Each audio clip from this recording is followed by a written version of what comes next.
We live in an age of profound political disruption. Qu'est-ce qui permet? People around the world are hungry for change. A new generation of leaders from across the political spectrum is tearing up the old playbook. On trade, on immigration, on regulation. At the same time, technology is rewriting the playbook, disrupting supply chains, disrupting the idea of currency, disrupting how global business gets done. These technologies are reshaping the economy before our eyes. These changes are opening new horizons. The companies that harness the next wave of innovation will grow faster. They'll help millions of people lead longer, healthier, more productive lives. But the combination of technology and politics is creating new challenges. Threats to the stability and integrity of elections. Threats to privacy. Threats from state-sponsored hackers armed with weapons-grade code. To deal with these challenges, some countries are building walls, not just physical ones, digital ones that control the flow of information across their borders. In a world where access to entire markets can change with the flick of a switch, choosing the right partner to manage and secure your data has never been more important. Oracle was built for this. Moving to Oracle Cloud means you don't need to patch and maintain dozens of legacy systems to protect your data. It means you don't need to worry that you'll be cut off from your most important customers. Oracle can move your business where it needs to be, and it can do it more efficiently, more securely, and at a lower cost than most companies can do it themselves. It's a new way of thinking in an age where disruption is the only constant. Ladies and gentlemen, please welcome Mark Hurd. All right, good morning.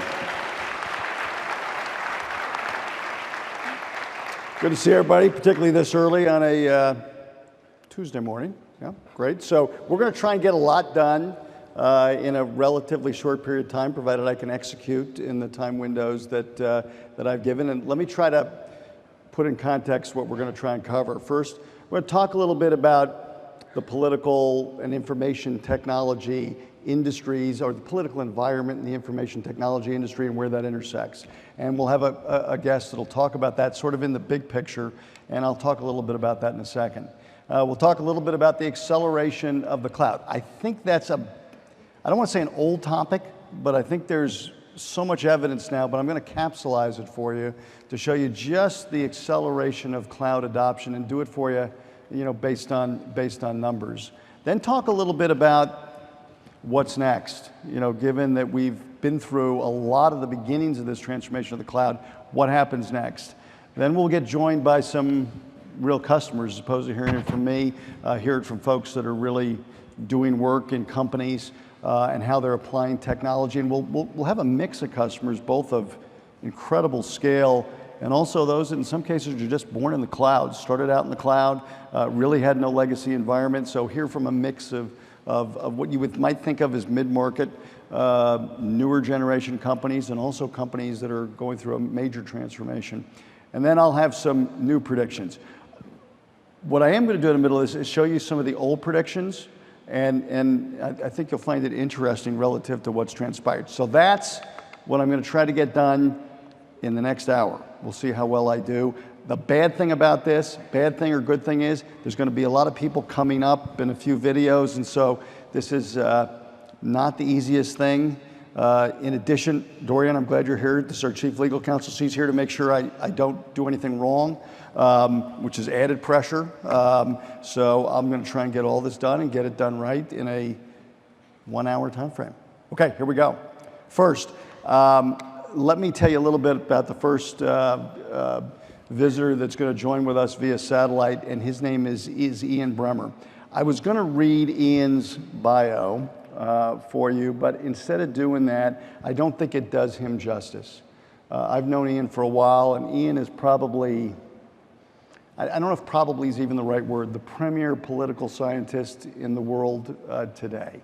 If you want to hear about what's going on across the globe, Ian can take you on unfortunately, I could talk to him for 5 hours. He can take you through around the globe in a relatively short period of time what's going on in the geopolitical environment. I think even more impressively, he can intersect that into what's really happening in the technology industry. And trust me, this is a real treat and a pleasure that we get Ian to join us today. So Ian, are you there? No pressure, Mark. Yeah, no pressure on me at all. Good to see you. I mean everything I said. And so Ian, first, thanks so much for joining us. Big group here. Treat to have you. And I thought we might start by doing what you do so well. Take us on a quick visit around the big picture of what's going on in geopolitics today.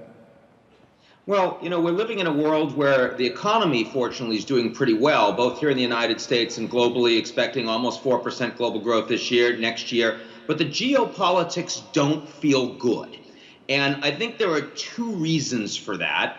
The first is the top down, that you have countries like China, soon to be the world's largest economy, that are not aligned with the United States, either politically or economically, in what they're trying to accomplish in their big values and their priorities. They're building alternative architecture. They're not trying to be a part of US-led global systems. And at the same time, in most of the world's democracies, wealthy democracies especially, you have large numbers of people in those countries that increasingly feel like the system doesn't work for them. It's rigged against them. Some of that is economic. It's, you know, flat wages for working and middle class, even with unemployment in the US right now quite low. Some of it is a reaction to immigration and changing demographics. Some of it is a reaction to wars that haven't gone well, Afghanistan, Iraq, the US and its allies. And a big piece of it is social media and the fragmentation inside our societies of people that aren't talking to each other. And that's really a last 5-year phenomenon as opposed to a last 30 years for the other factors. But when you put those things together, you get a more divided US, a more divided Europe, and a transatlantic relationship that seems weaker, at the same time as Xi Jinping in China has consolidated power and is by far the strongest Chinese leader they've had since Mao. So I think for those reasons, the geopolitics feel pretty uncertain and volatile, even though when we think about where the economy is going for global business, we feel pretty good right now. Yeah. So you, Ted, you made about 1,000 points in about 2.5 minutes. So let me just pick on one. You introduced the idea of China as the biggest economy in the world. I think to most of the people in this audience, that would be like, what are you talking about? Last time I looked, the US economy was almost twice the size of the Chinese economy, measured in raw GDP. Can you make a couple comments about when you think that might actually happen? Yeah, I think the expectation is in the next decade, but perhaps more importantly than that is the footprint of the Chinese economy. Because when the Chinese engage with you in terms of trade, engage with another country, it's the government. And it's the Chinese government that's ensuring that if tourists do or don't come, they make the decision. It's if big companies are going to invest from China, they're aligned with the Chinese government. Infrastructure, you name it. Where if the United States goes in, the government's quite separate from the corporations. And by the way, that's the way we like the system here. But it does mean that if you're a foreign leader, the necessity of you to listen to Beijing, to Chinese leaders, and do what they want, or else actually has significant more impact on you than if the same conversation comes from an American president, Republican or Democrat. So the Chinese are, I think, already an economic superpower, and you see that playing out in the way they've been able to influence other countries around the world. And Mark, they're also a technology superpower, and that's new. And certainly when you think about AI and the emerging landscape in the world, you've got top companies in the United States in the private sector. You have top companies in China that are aligned with the government. Nobody else playing close to that level ball. That's going to be a game changer in the way we think about a global free market. At the risk of staying on China too much, let's talk a little bit about, though, their 5-year plan, their latest 5-year plan, their desire to be self-sufficient, the implications on tech. By the way, you make a point that I'd love you to share with the group about China's investment in defense relative to its investments in other things like tech. Maybe you could talk about, the U.S.'s investments in physical assets. I think that would be fascinating for the audience to hear. Well, obviously, when you have President Trump come out yesterday and say, look, I'm not a globalist, I'm a nationalist, and I want to invest in America first, there's been a lot of talk about, investing in coal, investing in manufacturing, getting jobs back to the United States. And that's a message that certainly resonates with a lot of people out there working in middle classes. At the same time, the Chinese are investing in AI, and they're investing in AI as the most important strategic sector. They're investing in technology. They're investing in semiconductors because they know they have a big gap with the West there. And when you think about the 21st century economy, being able to make those tech companies the most strategic is important. So think about the Cold War with the Soviet Union. And in the 70s and 80s, you had companies that like Lockheed and Raytheon and Northrop that were seen as the most strategic for the United States, because if they somehow went bankrupt, we would be vulnerable against the Soviets. In fact, the first time the term too big to fail was ever used was in the 70s, not to describe a bank, but to describe Lockheed. And today I would argue that companies like Microsoft and Facebook and Yahoo and Oracle are really strategically critical to the future of the United States. But the U.S. government isn't thinking about it that way, not the Democrats, not the Republicans, where in China, they truly are investing into national monopolies in the technology space, both domestically in China and also as a go-out strategy around the world. And if you combine that with the One Belt, One Road plan of China, where they're spending massive money on infrastructure around the world, including digital infrastructure, the One Belt, One Road plan is 7 times the size of the Marshall Plan that the U.S. spent to rebuild Europe, inflation adjusted. Right. And there's no one in the U.S. that's talking about writing checks of that magnitude outside. So we can complain about it, but if you're a leader of another government around the world and you're saying, well, I can take Chinese money and there'll be all these strings attached, or I cannot take any money, they're going to take Beijing money. Yeah. Maybe we can bring it around, because there's many things we don't have time to talk about today, but talk a little bit about the intersection of IT, security, cyber, and all of this, and how the geopolitical framework intersects with that IT, if you will, that IT industry and go forward strategy. I think there are 2 big things to focus on here. The first is that the global market is going to fragment into 2 as a consequence. If the Chinese are going to build their own model, their own internet, if companies like Facebook and Google are not going to be a part of that, then those standards are not going to be, they're going to be very different from the standards that we have in the US. That the Europeans are not going to be able to do a third way. They'll have to choose, and they'll end up choosing the United States. So will the Japanese. But a lot of emerging markets around the world who really need that Beijing money will end up being more aligned with China. That's a completely way of thinking about the global marketplace than the US-led globalization, where everyone's a customer, governments aren't as important, we just need to understand market share and size. And that's coming relatively soon, like next 5 or 10 years.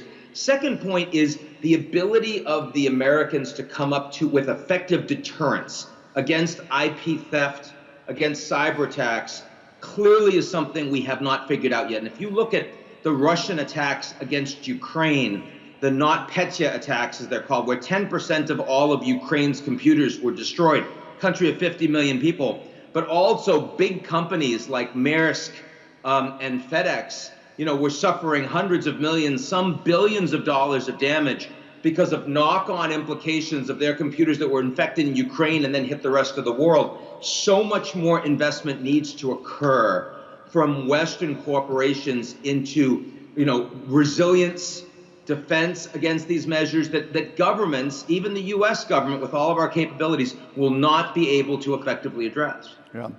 Ian, we're pressed for time. I would be remiss if with all of the news in the Middle East, and while we've talked a lot about China, a lot about IT, any thoughts about the implication of all that's happened in the Middle East over the past couple weeks that you'd want to give 50 words or less about? On the Saudi side in particular? Well, I was trying to be a little bit politically delicate, but yeah, sure. Look, we've got the Davos in the desert is going on right now, and while most of the Western CEOs chose not to go, they all decided to send number 2s or number 3s. So it's not as if people don't want to do business with Saudi Arabia anymore. I think the U.S. alliance with Saudi Arabia will stay intact, even if there are some sanctions. The same thing will be true with the Europeans that do a lot of business with Saudi Arabia, the UK in particular, France as well. But Mohammed bin Salman, for all of the Crown Prince, he's not a political reformer. He doesn't handle criticism well. I think we see that very obviously. But he has been a serious social reformer, an economic reformer, a religious reformer. And the backlash he is now going to get in his own country from a lot of hardliners that have not wanted to see those reforms, that backlash will grow. He's weaker now. And so I do think that the Saudi investment climate is going to get more challenging going forward because people aren't going to believe in these audacious reforms that even as an authoritarian government he was trying to pursue. And in that regard, this journalist that's been dominating the headlines for the last 2.5 weeks, Mr. Khashoggi, does have a more significant impact for the investment climate, both in Saudi Arabia and the region. Ian, thank you. Thank you so much for joining. It's a real treat. Please give Ian a hand. Thank you. I mean, and I could talk to him for all day. He's just brilliant. Let's just sort of capsulize a little bit. There's a bunch of stuff that I would love to have gotten to, but frankly, time just limits us. You know, one of the core points I think that Ian would make if we had more time is data itself, information, is a key asset for businesses to own, analyze, and have, and frankly, to Ian's point, secure. To Larry's keynote yesterday, virtually everybody he would think of value that could be attacked has been attacked with some success. We didn't cover it in this conversation, but Ian would tell you while countries like the United States invest in physical assets, we spend $700 billion in defense. Aircraft carriers cost, $2-3 trillion to build. A cyber platoon probably costs you a few $1 million. So virtual assets, virtual resources, much more inexpensive than physical resources, and that's what's being deployed in many of these new economies. Cyber teams, frankly, are the new future. And as cloud and integrated technologies like AI, they're going to help, and we're going to talk about this, lower costs, drive more innovation, improving productivity. To be honest with you, the good news is all of that. Bad news is actually that information becomes yet incrementally more valuable as we do some of these new things that we're going to talk about this morning. Okay. Let's shift on and let's go to the next chart. I want to do a quick look back and talk about predictions we made 3 years ago. So you see on this chart, I did not doctor this chart. Just to be clear, I didn't doctor it, nor did any handlers doctor this chart. So this is predictions made in 2015. This chart is 15, and I'm not going to read all of them. Well, I'll just hit on a couple of them. I have to put these on. So 80% of production apps will be in the cloud. Okay, just remember that. I'm not asking you to make a reaction to it. Just remember that. 2 SaaS suite providers will have 80% of the market. Let's see. Pick a couple others. 80% of IT budgets will spend on cloud services. Enterprise clouds will be the most secure place for IT processing. Again, I just read a few to you. By the way, as I delivered these predictions, I thought, unfair criticism for these predictions because they were just nutty and didn't make sense. Okay, next chart. So a few more predictions. These are 2 years later, 2017. More than 50% of all enterprise data will be managed autonomously and will be more secure. 90% of applications will feature integrated AI capabilities, etc. You can read the rest of these. Okay, so let's go to the next chart. I thought I would show you what some analysts are saying, and not only notice what they say, but notice the time frame they set it. So in 15 months, 80% of all IT budgets will be committed to cloud apps and solutions. This is from Forbes. Very good. I could have told you this 2 years before that. 80% of enterprises will have shut down their data centers by 2025. This is from Gartner, 2018. This is incredible insight. This is, and I love, by the way, I love Gartner. Please don't overact it. The cloud will be your most secure place for data. 2017. Oh, this is great. Oracle, Salesforce, Microsoft together will have 70% share of all SaaS revenue. This will again morph again. I can actually give you the answer. This is Forrester, but okay. AI will be in almost every new software product by 2020. Now, if you ever wonder the value of coming to OpenWorld, I've advanced all of this 3 years for you.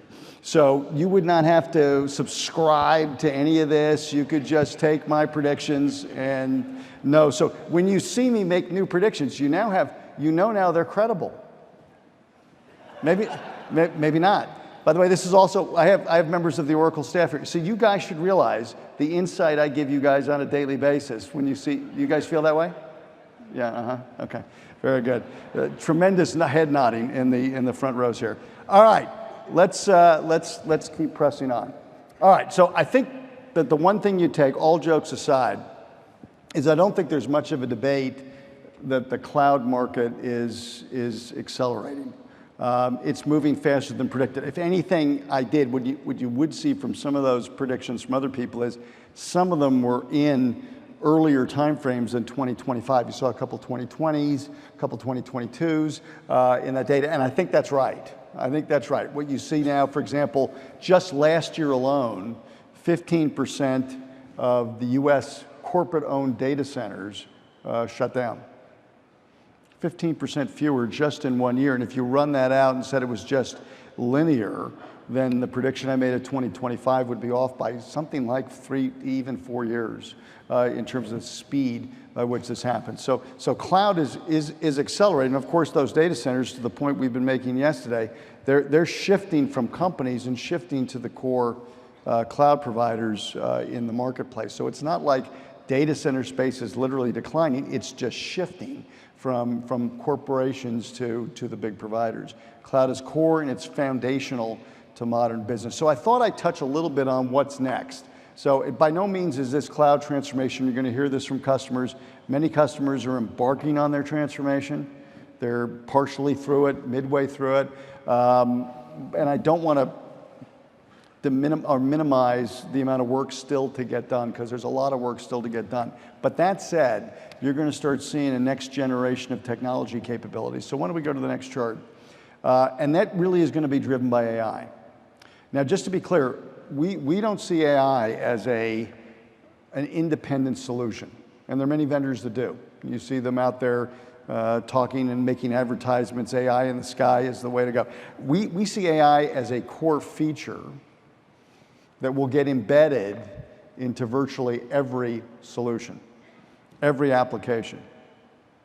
It'll have two major impacts, and this chart is meant to show both of those. Productivity on one side, innovation on the other side. The fact that automation will reduce the time to do tasks that are just impossible to do by humans today. The fact is, whether you're looking at information on employees, customers, whatever it may be, the amount of information and amount of data that companies have is beyond the ability for even the most sophisticated data scientists to take advantage of. Not true of machine learning. The opportunity to turn all of that data, all of that information into knowledge, to be able to turn that into information that helps you sell more, the information that helps you save more, will affect, and AI will affect both. In fact, let's go to the next chart and talk about, as opposed to generic words, some real use cases. And I just admit, this is just a smattering of examples of outcomes that change as you start to integrate machine learning into real applications. So again, think of it not as a solution, but now embedded in something like an ERP cloud. 30% of finance organizations' time of our customers are spent moving around spreadsheets. Excel spreadsheets, moving spreadsheets from one department to another, trying to reconcile spreadsheets, and using AI, those reports become virtually error-free and insightful, and the work goes away. The work goes away, allowing people to focus on higher-order tasks. 35% of a recruiter's day is spent on sourcing and processing candidates to be recruited and hired. I mean, I could go farther with that thing. When a recruiter interviews somebody, the ability to know whether, frankly, a GPA matters, whether a major matters, whether your extracurricular activities in school matters, and talking about how these recruiters look. The fact is, we've all hired from all of our companies hundreds and if not thousands of people that we have an immense array of information on that would lead us, not perfect, but would lead us certainly in the direction of the people most likely to succeed as we recruit them. And yet it's very difficult to harness all of that data information. Not true when AI is applied. Supply chain, just simply as something is, look, 65% of managers spend their time manually tracking the shipment of goods. We all see this in B2C environments as well as anything. Just when you think about the implementation of blockchain, which again, I don't look at blockchain as a solution. I don't think there's going to be a blockchain Inc. I think blockchain is a feature of virtually all applications that will make sense for it to be applied into for the exchange of secure information. And think about that productivity just in supply chain alone. If you don't know, at the call center, when you call a call center, most calls are designed to last about 3 minutes, and almost all the time is spent gathering information about all of you.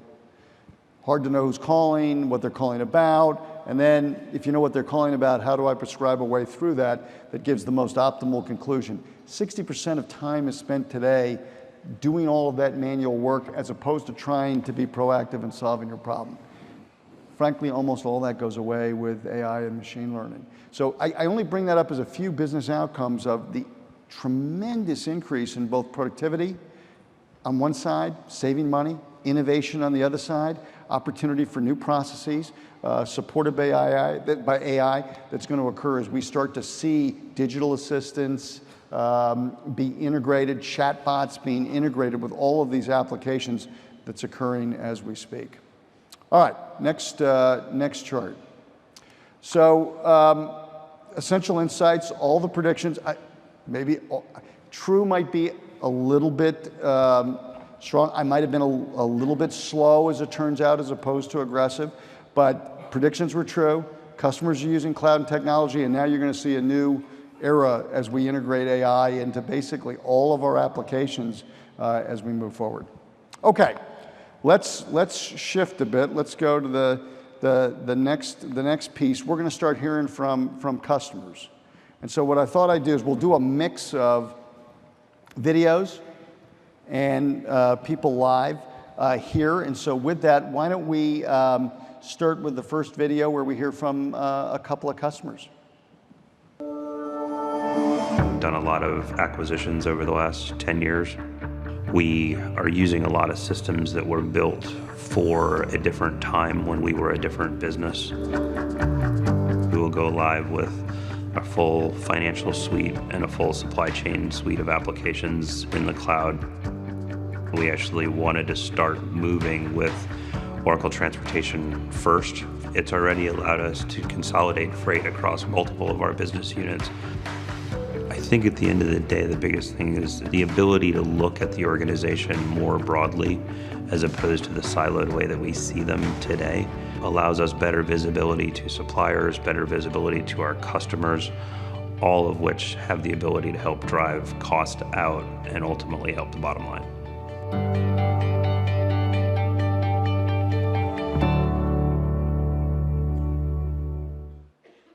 Finance is perfectly positioned to drive digital transformation.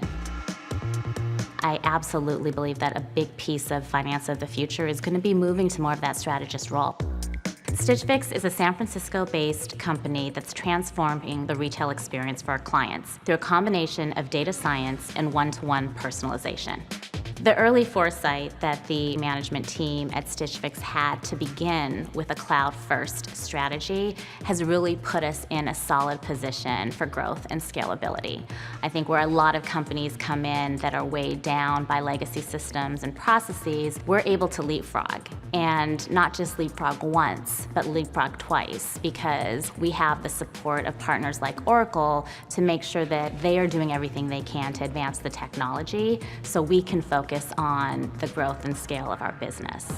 We want to take the opportunity, use the tools, the technology to automate the mundane and create the space for our human talent to be business strategists. So when you kind of put a high performer on a strategy project and you've unlocked some of those capabilities and they start to feel and understand how powerful that feels to really help contribute to the business as a strategist and as a business partner and a driver of performance versus just delivering the what happened versus the what could happen. My goal is let's close the books in one day so that we can use every other day in that month to deliver value to the organization in new ways that are completely untapped right now. Pretty good to close the books in one day. First, thanks to the wonderful company and thanks to Stitch Fix for doing that. That was great. All right, we're joined on stage by Sherry Ahom from Cummins. Sherry, welcome. Thank you. Thank you for doing this. So can we give Sherry a hand?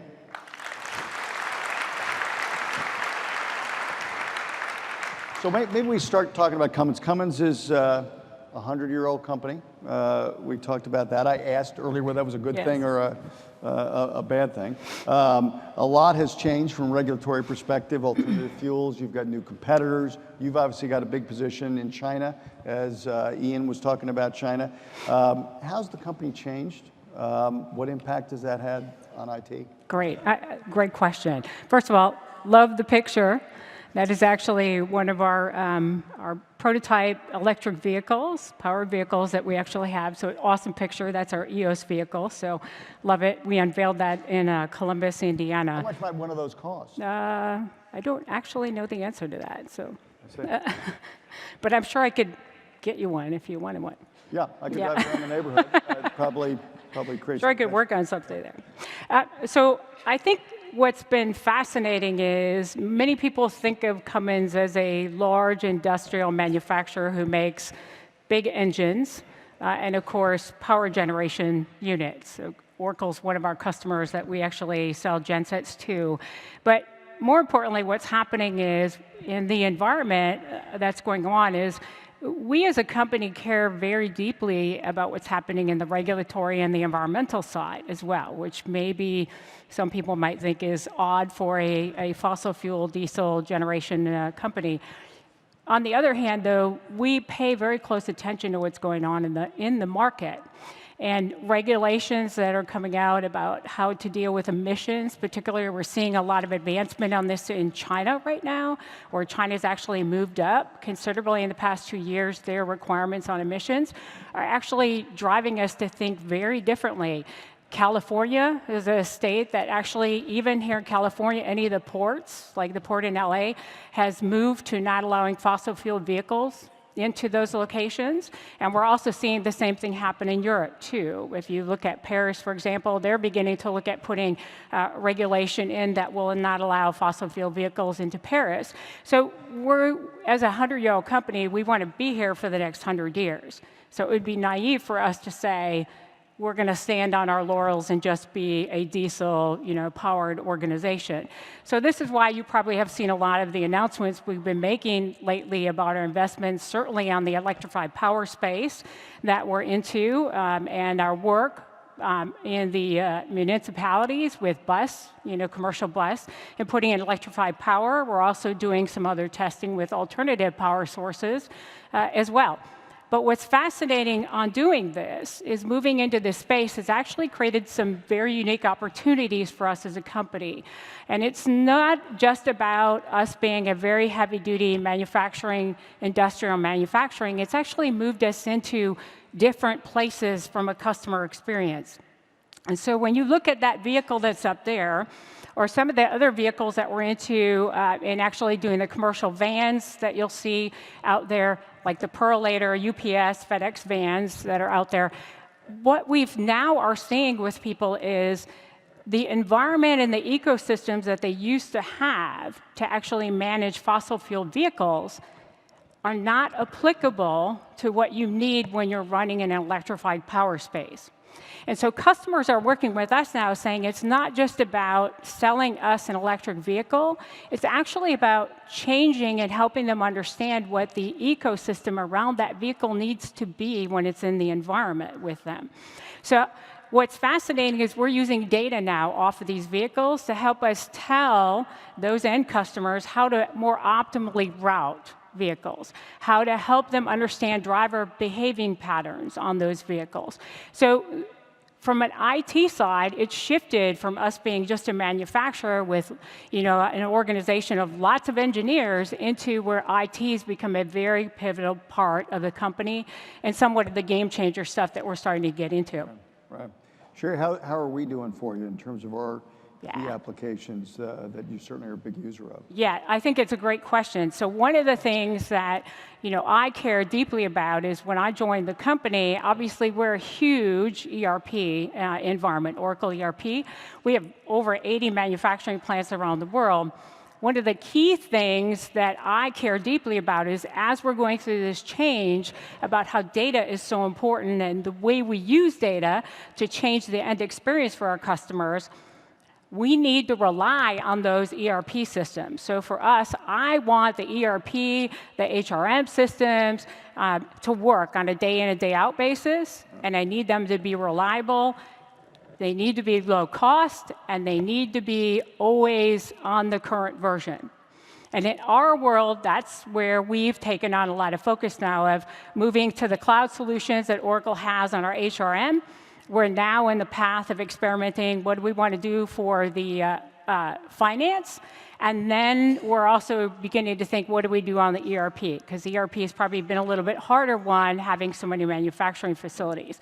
But why Oracle's so important to us is I need those systems to work day in and day out so I can move my resources over to working on what's starting to happen on this transformation for us as a company about how to use data and change the end customer experience. Sure. How important is it to you that those applications aren't only great applications as applications, but they work together as a suite of applications?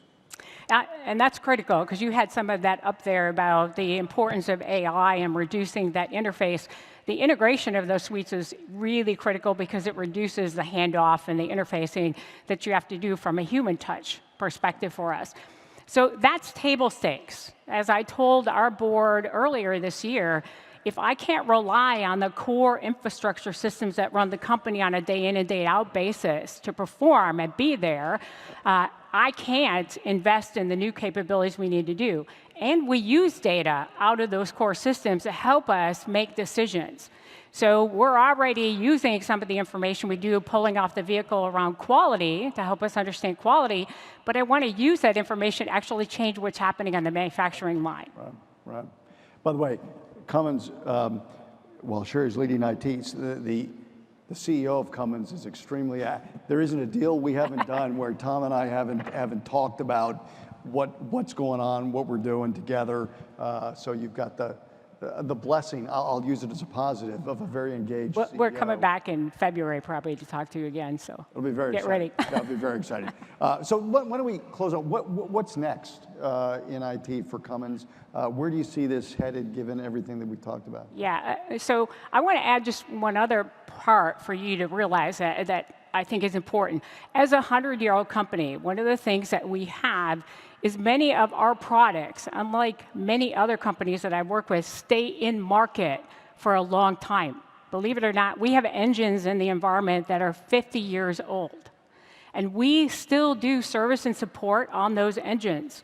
One of the things that we're in the middle of working with you on now is actually moving the application support that we do. All those engines actually have software on them that we use to help understand customization for the customers around fuel economy, for example. We have several, probably about 50 different servers that we're working on a server farm right now to finish out closing out a data center we're on right now to shut down our data center in Columbus, where we're moving what are engineering applications that are running many old versions of Unix and Linux on them into that environment. So this is pivotal to us. We were talking about it last night, because our engineers won't upgrade those environments because of those 50-year-old engines that are out in the field. They need those old versions.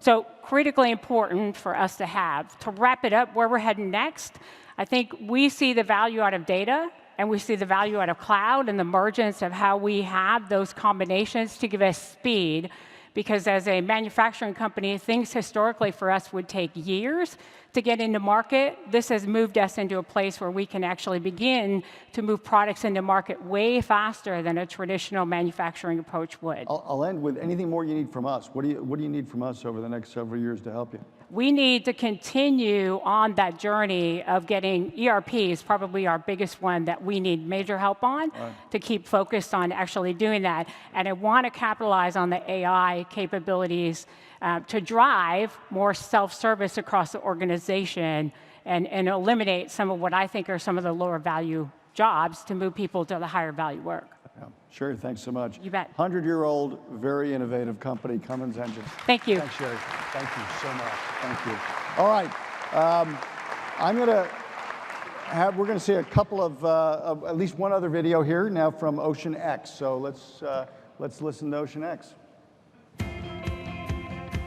FedEx has got a massive global network. Our physical network touches 210 countries around the world and 98% of the world's GDP. One of the most interesting things is there's a digital network that mirrors that.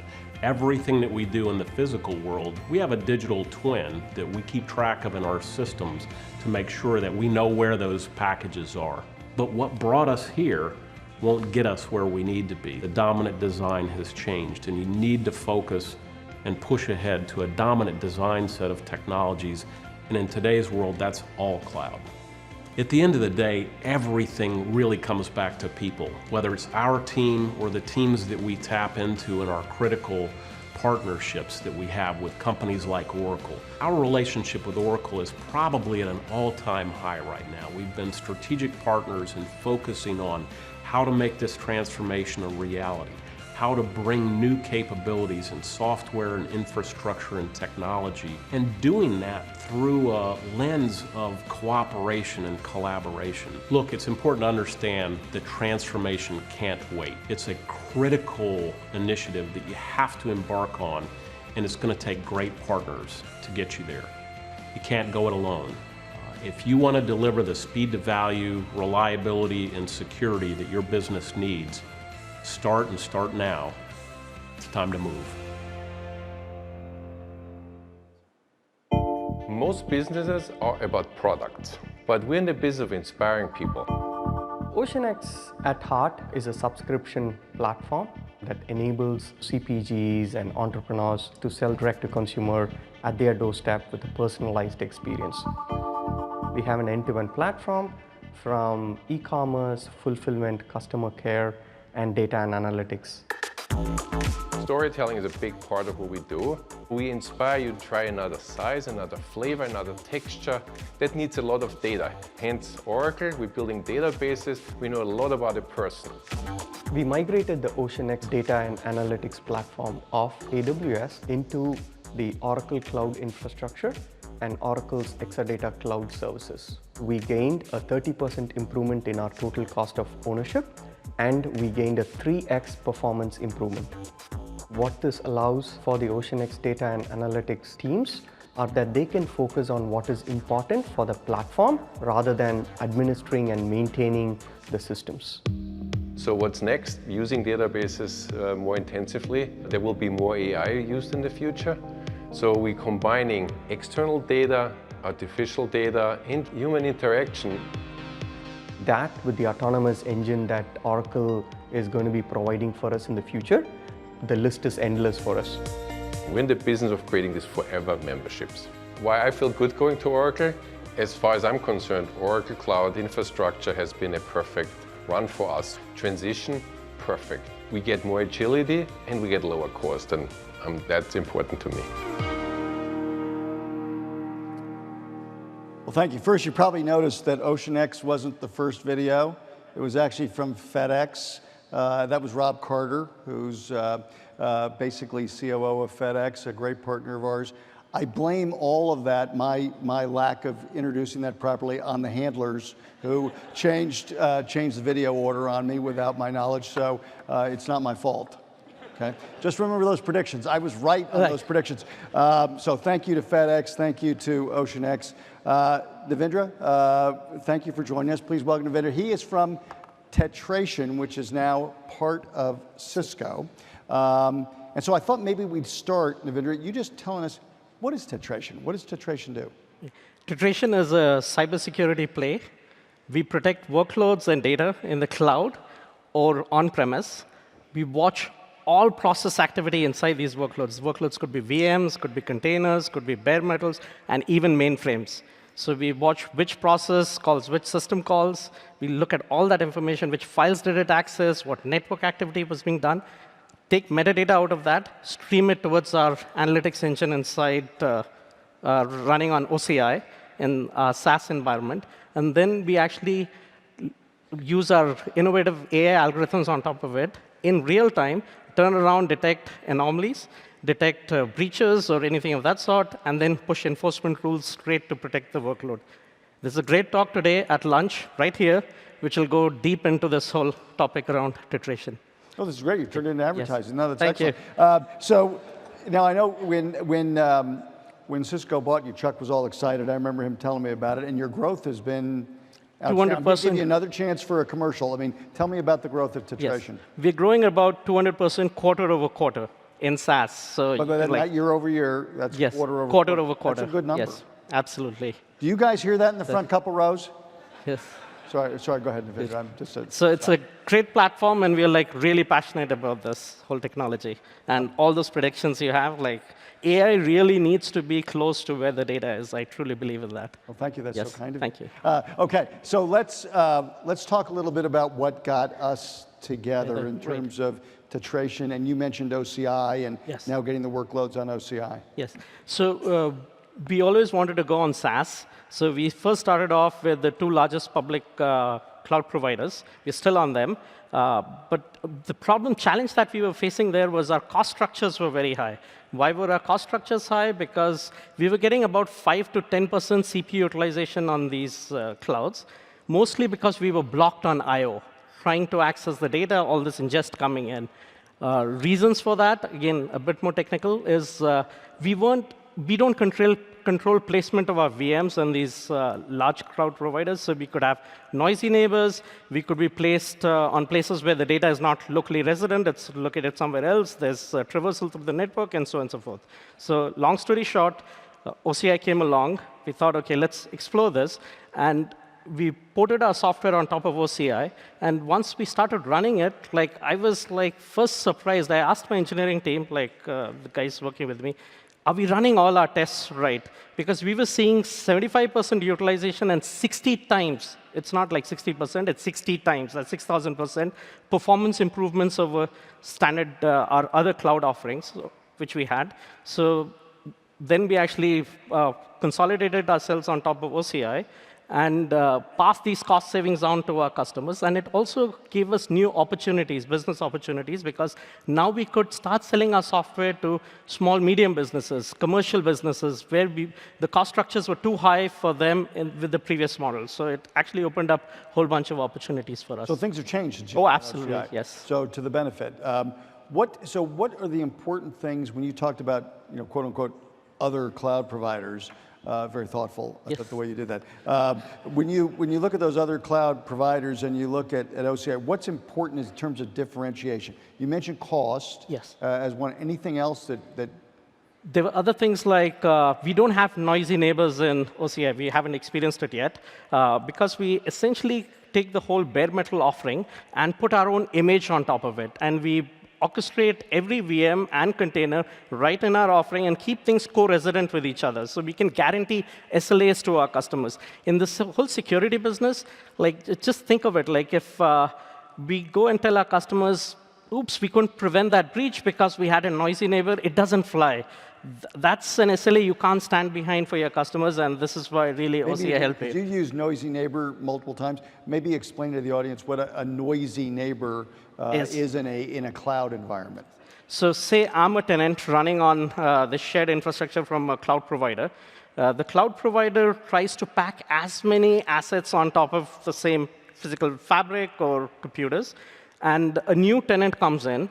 he's placed right next to you on the same bare metal, and say he starts bursting. His VM starts bursting, my VM starts suffering performance congestions and things like that. That's an example of noisy neighbors. So a neighbor comes up, it's just as in an apartment complex, someone comes, has a party, turns up the volume, and like you can't sleep because, and you can't get to your meeting next day or something like that. Thank you, very clear. I mean, that is, yeah, it's a term used, you know, you hear single tenant, multi-tenant, again, using the apartment example, when you get too many tenants, you can get more noise, and so therefore the noisy neighbor analogy. Okay, thank you. What's next for Tetration? What's the exciting things on the horizon, and how can we, Oracle, be helpful to you? So the biggest thing for us right now is grow our scale, bring in more and more revenue, so that's all standard. How fast is your scale growing? Just to give the people an example of the amount of workloads you're now plowing onto OCI. Each of our clusters are about 36 physical machines with 1.8 petabytes of data that get ingested, and there are 40 such clusters ingesting data across different sites all across the whole world, and like we're just ramping up on these clusters. So a lot of stuff. A lot of metal, yes. Yeah, a lot of stuff. Yep. And where we could use help is like go to market, go jointly, start selling to our combined customers, and that would be really, really great. So that's. Yeah, it's funny. I just feel like I'm sort of on the wrong end of all of this. It's been great advertising. Thank you. Asked me for a give. This is fantastic. Thank you so much. Anything else, Navinder, as we close up? Any other selling you want to do while you're up here on the stage? Okay. I'll actually return the favor to you. Like the OCI team, I have to say this very honestly, has been phenomenal. They like a startup inside a big company. When we first started up with the OCI, like this is a real true anecdote. We brought up our instance in OCI and went production within 2 months. From the start of writing software, porting it over onto OCI, and going live was 2 months. I give 2 reasons for that. One is the close cooperation and interactions we had with the engineering team at Oracle. We were embedded with them, they were embedded with us. 24-hour cycles for new features or bug fixes or enhancements. Worst case was about a week, but we really got this all done. And the other thing was our software stack was a bit more modular and abstracted, so those were 2 reasons why we really got this off. So it was really a pleasant surprise working with the OCI team. Thank you, guys, wherever you are. And I'm writing down go-to-market help. Yes. So I've got Thank that you. done. Navinder, you've been fantastic. Yes. Thank you. You, sir. Please give Navinder a hand. Thank you so much. Thank you. Thank you. All right, we're going to turn to one more customer, which is CERN, and let's roll the video from CERN. There are 4 missions of CERN. The first one, of course, is to do research, to understand the mystery of our universe.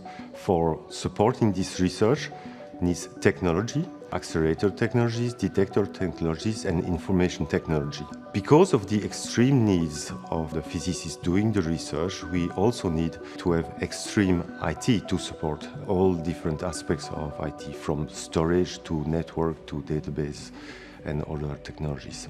Remember, an accelerator is not something off the shelf. It's really a prototype that you have to be operating 24/7. Data has to be available for control and analysis of the accelerator. If we don't have this data, the accelerator would just stop. It would be very difficult to implement those systems without tools and database like the one provided by Oracle Corporation. We're speaking about performance, which is very difficult to achieve using other systems. We've been working on cloud computing for a few years. We've been investigating various usage of cloud computing, but in particular for scientific workloads, which is quite different than what other people have been doing. As a very specific example on the use of cloud computing, we've been experimenting towards the end of last year at integrating a capacity of about 10,000 core on the Oracle Cloud, which has been used by the ALICE experiment with success. The other thing which is very important is to have systems that people will spend the smallest time to administer. They have to concentrate on their core task, which is not to deal with database management system. It is to deal with accelerator, understanding and tuning accelerators. Within the context of the CERN Open Lab, we're exploring the use of the Oracle Autonomous Data Warehouse Cloud. We're hoping to achieve significant performance improvements using this technology. Having a strong partnership with Oracle is very important. We hit sometimes limits that our partner, Oracle in this case, is helping us to overcome. Oracle technologies have been core to CERN business since 1982, a long time ago, in many different areas: control system, engineering data, administrative systems. Over time, we've adopted the evolving technologies provided by Oracle Corporation to our entire satisfaction.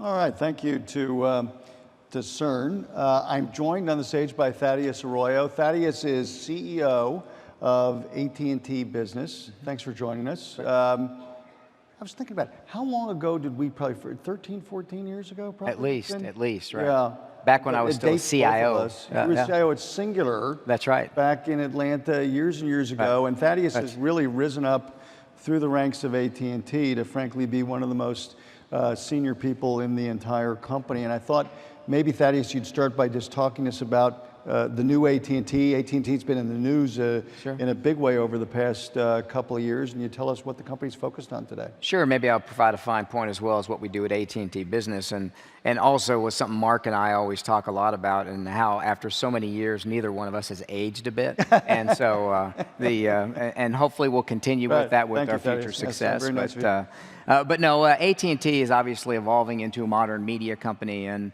you know, we sit here at a unique juncture. You know, we've been connecting people and businesses to their world for many years, but now we're making this evolution of not only connecting people to their world, connecting businesses to their world in a new way, but how do we tap into, you know, many of the evolutionary trends that are connecting around us, and in a modern media company now, deliver a set of experiences on top of that.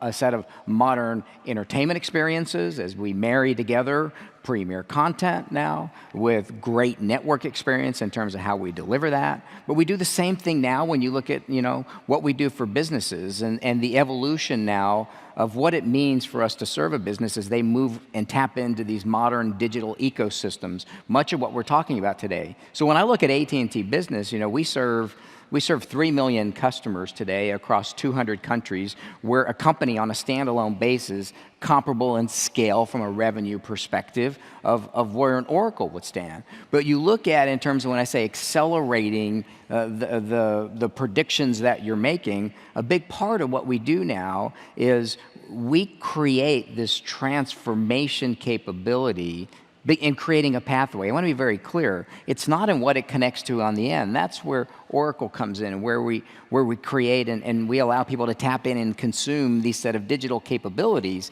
that allows businesses to compete. If you think about it today, whether you're a small, medium, or large business, the digital relevancy will lead to competitiveness and ultimately in how we're going to serve our customers in a new way. What is that we're doing differently, whether we're doing this at AT&T, and I want to really talk a little bit about that, because that's what we're doing together with Oracle in terms of how we improve this journey that we're on. But if you look at it in terms of every business now and tapping into a capability, this goes down to fundamental competitiveness.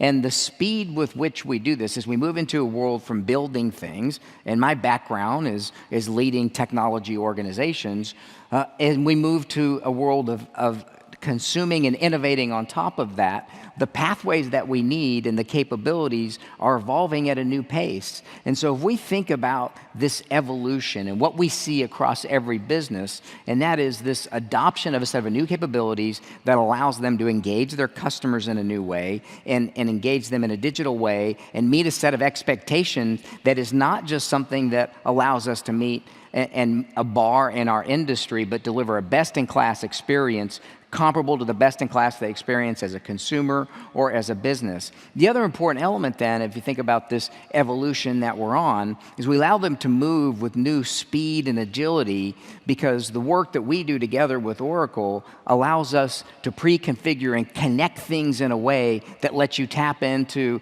a digital capability, whether that's a SaaS-based software as a service application in the cloud, or even begin moving workloads. And that's really what we're doing together. If I look at the work work we're doing with Oracle is how do we accelerate this journey we're on?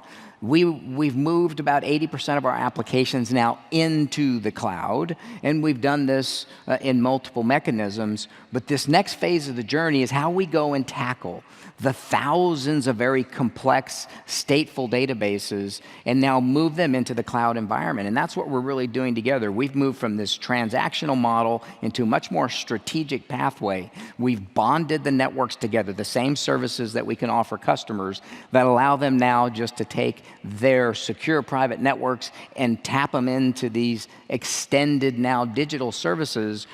But as we work with Oracle, we're not just tapping into what exists today, we're working together to push the envelope. Frankly, if we can move databases that support the scale of an AT&T, petabytes of information, stateful information, into the Oracle cloud, as we're doing today, and solve those problems, we can solve those for large businesses, small businesses, and medium businesses alike, and we're going to do this in a new way. It's going to advance the autonomous capabilities. It's totally refactoring and changing the way that we even run our technology as we move to these autonomous-like features that takes people out, replaces that with embedded functionality, within these cloud-based services. So it's an exciting time because we've been on this journey to move, what sits in the back office, what sits in the front office, and something we'll probably delve a little deeper into is actually going to change the nature of what we do. More and more, the product is software. And because of that, the nature of competition between industries is more porous than ever before because people have access. The competitors that are going to be competing against companies like AT&T and others with a good idea can develop a software application and put it and get scale in any cloud service. But what we do together, what we do uniquely, and how we allow every business to do this with the same speed and agility, I think changes the competitiveness and the dynamics of the whole industry. And just as a commercial for Thaddeus, as you listen to Thaddeus talk about the direction of AT&T business and outbound, being CIO of AT&T with all of the acquisitions, all of the scale, probably up there with one of the most complicated jobs in technology in the world. I mean, the scale of this company's data is sort of almost, 12, 13,000 Oracle databases in the company. And this is, you're hearing it from somebody who's lived it. I mean, this is an incredible, surviving those jobs and actually getting promoted. Congratulations. Those are difficult jobs to be able to harness all that data, all that information. I know Randall hasn't given you extremely bigger budgets along the way as you did it, so congratulations on all that. Let's talk a little bit about AT&T's cloud strategy. Sure. Particularly, you mentioned bonding, you've got a product called NetBond. Right. I mean, you've got, and I think your point, if you could touch on it, we've had customers here, I know yesterday I was in a couple of meetings about, we talk about raw performance in our cloud, but frankly, the customer is just as concerned with the performance as it comes over the wire. And what is that? Is that performing, packet of information coming across the wire securely? And does it perform when it gets to the end user? And maybe you could talk a little bit about your cloud strategy and the impact you can have on all that. Sure, and I think what's important, having gone through the complete era of the early days where there were a lot of barriers and essentially we began with moving just these software-based services, consuming something that had been built and born in the cloud, to moving workloads, to now moving in this full hybrid environment of being able to interact and do this in a way that brings not just a new cost dynamic, because I think the most important piece, that's table stakes. As Mark mentioned, for all of us, the dynamics and nature of what we have to yield only continues to grow, but it's the new speed and agility that's a game changer in the industry. So if you look at what we've built together and how we're embracing, when we do what we do right, we create this pathway that makes getting to any service in any public or private cloud the simplest and fastest way. But the important piece, there's new performance dynamics. We engineer our network directly into the Oracle centers in such a way that not only can we keep that traffic as it leads your virtual private network or your public network all the way over into any of these centers, but we keep that data completely off the public internet. We encapsulate it, we move it securely. But you get another benefit beyond that. Because if you look at it, these pre-engineered solutions, as we create this, what we call as this net bonded relationship, you get a performance improvement along the way as well, because these are pre-engineered end to end. And the beauty is we're adding an element of security on top of that. You embed security within each product and service, but beyond that now, you get the performance, you get the security enhancements, but you take friction out of this. At the end of the day, the ability now to follow a network transformation into a cloud transformation really allows you to follow that and move at a new pace and agility. And the important element now, as you want to tap into that next incremental service, not only can you support the workloads of the past, it's how do you now interconnect that with the workload of the future and move this and actually allow the competitiveness of what you can bring to bear to come to bear at a pace that we could never replicate before. And so if I think through in terms of the early instantiations and generations of what we moved in these complex workloads, what did we all do? We took the easiest ones. What I'm telling you now is with what we've invested in, what we've engineered together, we are taking the most complex parts of those systems and we're moving them at scale. And the beauty is we're getting not only the economies, we're getting better performance. As we move into a world where we've refactored this, you're getting a better performance.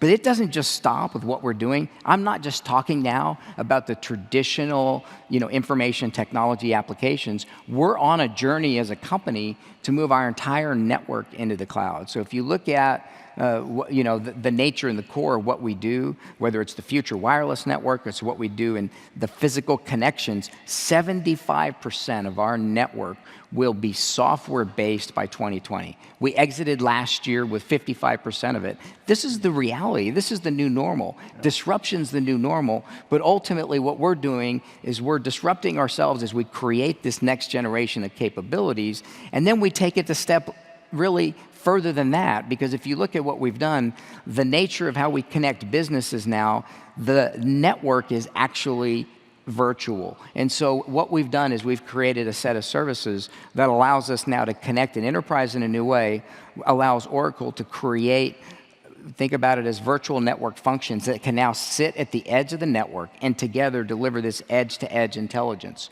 And so it doesn't stop at the core, it moves to the edge, and we're at the very early phase of the journey. So I think it's exciting about the potential of what we can lead to next. But the reality is I think the friction's gone. From the early days of building private cloud to now moving to a completely consumptive-based model. I think the new normal is if you can consume it, and ultimately put all your time and energy into innovating on top of it. Yeah. That was a great stat on the amount of the network to the cloud. I wish I'd predicted that a couple of years ago. That would have been... You actually probably did predict it. It was probably on a different slide, and your team failed to put it on. That's exactly right. I mean, that's as I look forward here. It's probably the handler's fault. I did predict it. They just didn't get it on the chart. I blame your handlers. Yeah, thank you very much. You mentioned security, and I thought the handlers are telling me I'm running over time, so I'm going to try and be concise. But between the two of us, we see all sorts of security threats. What's your latest view on the sophistication, number of attacks of what's going on from a security perspective today? Yeah, I think we're moving into a different era, right? I mean, I think of, early on in our careers when we began this and what we did to move from predict, ultimately, and detect and respond model is really moving to a new level, because the nature of the attacks, first, trust is under attack in every industry, and frankly, everything that we've just described is increasing the digital plane. And so as trust comes under attack, I think the way we approach it has to be different, because the nature of the risk now really speaks to nation state and really organized entities that are coming with more power than we've ever seen before. So the new dimension really relates to now how you bring and you use artificial intelligence and machine learning to elevate what you can do from a predictive capability. Right. That's a big part of what we do at AT&T Business. We build, obviously, security into our products and services, but we also have a managed security services offering that we've just augmented. We purchased a company called Alien Vault to move into an area called Unified Security Management. It's the next generation of prediction. But we embrace the ecosystem. Let's be clear. It's how we tap into everything you're doing in security and everything the ecosystem is doing. and it doesn't replace the security and event management, is how do you bring all that together in a new way? Couple that with threat intellect. Couple that with the data that we get in moving 200 petabytes a day through our network. What's happening in the public domain? That's a little bit of data. That's a lot of stuff. You'd love to store it all, wouldn't you? A lot of but stuff. But you look beyond that, though, and I think the next generation now in this unified security management is how do you apply and you look at what's happening across every aspect of your security to move into a model and predict, particularly for zero-day and other threats of that nature, what you're missing, and how do you bring insight to that? Yeah. Any last things, Thaddeus, about AT&T, where AT&T is headed next? Any last messages you'd like to leave the audience? Yeah, one thing to close on, because I think it's important, because everything I described is to a certain degree, maybe through the rearview mirror and now slightly what we're going forward. We're at the cusp of the next generation of mobility, the advancement, the movement from 4G to 5G. And that relates to everything we're talking about today, because we've moved into an era now where compute is delivered over the network. And the ubiquity of our networks, mobile and fixed, has grown. But now as we move into 5G, think of the next generation of network being more than speed, it's latency. There's some studies that have been undertaken that looks at kind of the time it takes the brain to process an image. It's about 13 milliseconds. The latency in these 5th generation networks now will be between 9 and 12 milliseconds. Imagine the new real-time world that gets enabled, but it links back to the start of this conversation. So compute delivered over the network in a zero latency environment means what we'll be able to enable. Everything we're doing here gets accelerated. So I think your predictions are probably, frankly, soft again, because you start looking at this next generation network. Thank you very much. Thank you. No, I think it just shows you more opportunity. Thank you. But I would just say it's real, it's now. We'll be putting this in parts of 12 cities by the end of this year and launching a mobile version of 5G. But just think of what we talk about in consuming in cloud services in a real-time world and what becomes possible when this really becomes reality here over the next several years. Thaddeus, thanks so much. Very good. Thanks so much, Great Mark. to see you again. Appreciate it. Thank you. Appreciate you doing this. All right. By the way, see, I get criticized from all corners. It's amazing. But if tomorrow we have a keynote that will have some of the most senior people in the security ecosystem out there. We'll have former head of the NSA, former head of Homeland Security, former leader of MI6. So as you hear Thaddeus and I talk a little bit about security, you'll hear a lot about it tomorrow. I don't want to make it sound too dark, but the threats that we all are going to have to deal with are going to get more challenging as we go forward. So I think that'll be an interesting keynote to participate in. What time is that tomorrow? 9 o'clock tomorrow? Yeah, I think it should be quite interesting. I'm not sure there's ever been a panel of this level of sophistication together before at an event, so I think it'll be fun. Okay, at the risk of more criticism, I'm going to give you more predictions, because this is what I do. So let's go to the first chart, and by 2025, and again, this could be right, I could be slow, all cloud apps will include AI. This will, again, whatever you have in legacy applications, just to be clear, if you don't know what the applications market size is, it's $125 billion. It's likely to grow to maybe double, 2.5, 3 times that. Most of that is because the apps now integrate all these other technologies, and AI will be integrated in all of those applications. The same will be true of blockchain. This nonsense about these are separate solutions and you're going to extract data from an application, send it to some other solution that's called blockchain or some other solution that's called AI. That's not how the market's going to end. These chatbots, digital assistants, these AI machine learning algorithms will be integrated directly into the applications themselves. 100% of cloud apps will include AI. Next chart, 85% of interactions with customers will be automated. You know, this world today where everything is done with basically people trying to gather data real time, to Thaddeus's earlier point, this has to be done in something measured in milliseconds, and the time needs to be spent on a more thoughtful way to engage with customers. And so 85% of interactions will now be automated. You won't have to deal with a who are you again, what's your number again, where are you from, what's your problem. All of that will get automated as we move forward. Let's go to the next prediction, and I realize I'm a little bit short on time. And so let's go talk a little bit about the implication of what's going to happen out of all this. Can we move ahead one more, or maybe we are and I can't see it? There we go. 60% of the IT jobs, and I just want to be clear, that will be out there by 2025 haven't been invented yet. So as you sit through this conference and you hear about DBAs may be disintermediated because autonomous database will do all of that tuning that typically is done today manually. This is not a elimination of jobs. This is going to free up people to work on higher order tasks. So as you look at some of these things, AI changes the productivity equation. We've covered that with a couple of use case examples. Automation addresses, basically when you automate something, not only does it get done faster, the service level, the speed goes up at the same time. The service gets better while things get done faster. So the automation actually will not replace jobs, but it'll create them. So I'll give you an example. I'll take the second one, robot supervisor. Everybody needs a boss, including robots. So you're going to have to deal with now who ensures the bots are performing the way you expect them to. The bot will need a supervisor. So when you look at human to machines UX specialists, the ability for now to ensure that that experience as you deal with that user experience is right.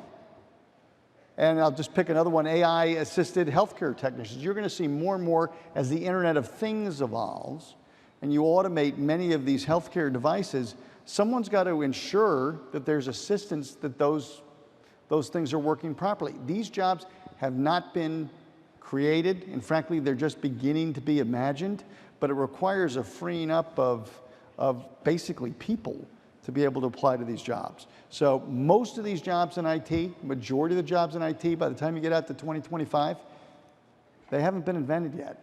So this is not going to be less people in IT. I frankly believe there will actually be more people in IT, but more people in IT working on a different set of tasks. Okay, why don't we go to final summary?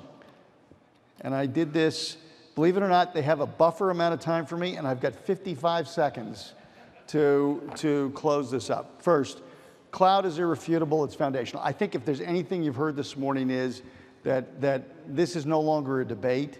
The only thing we're debating is the speed of getting this done, and I've been obviously criticized by a couple people that I'm getting too slow, which is fine. But this is where the market is headed, and it's irrefutable.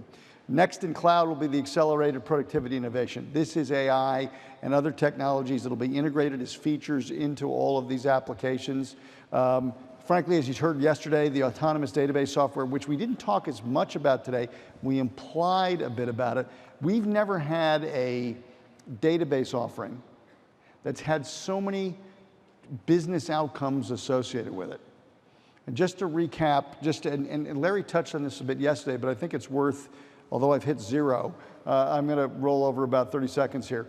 Number one, when we do release a patch, and I've said this before, but I want to make sure I emphasize it, it takes about 8 or 9 months to roll that patch through our entire suite of databases out in the marketplace. 8, 9 months. So during that latency between the release of the patch and the deployment of the patch, clearly there's risk. If you don't think bad guys know about those windows, you're sadly mistaken. They know about those windows. With autonomous database, that amount of time actually goes to 0. There is no latency between the creation of the patch, the deployment of the patch. Second, while we now, with autonomous database, allow the freeing up of all of those precious DBAs onto these higher order tasks, you don't have to tune the database, optimize the database. It's done by the autonomous database itself. And never have we had the capability to provide an SLA which says service level agreement, which says that you won't have any more than 30 minutes of downtime over the course of a year, planned or unplanned, which you get with the autonomous database, let alone all the security, performance benefits that now OCI Gen 2 brings associated with the autonomous database. So I think there's a chance for us to flip what you've got in the current IT environment, which is most of the IT budgets that CIOs don't like today, which are mostly maintenance, and flip those budgets into innovation. And that's the promise of, I think, everything that we're working on today. I hope you guys have a great time for the rest of OpenWorld. Thank you so much for your attention this morning. Good luck. Bye-bye.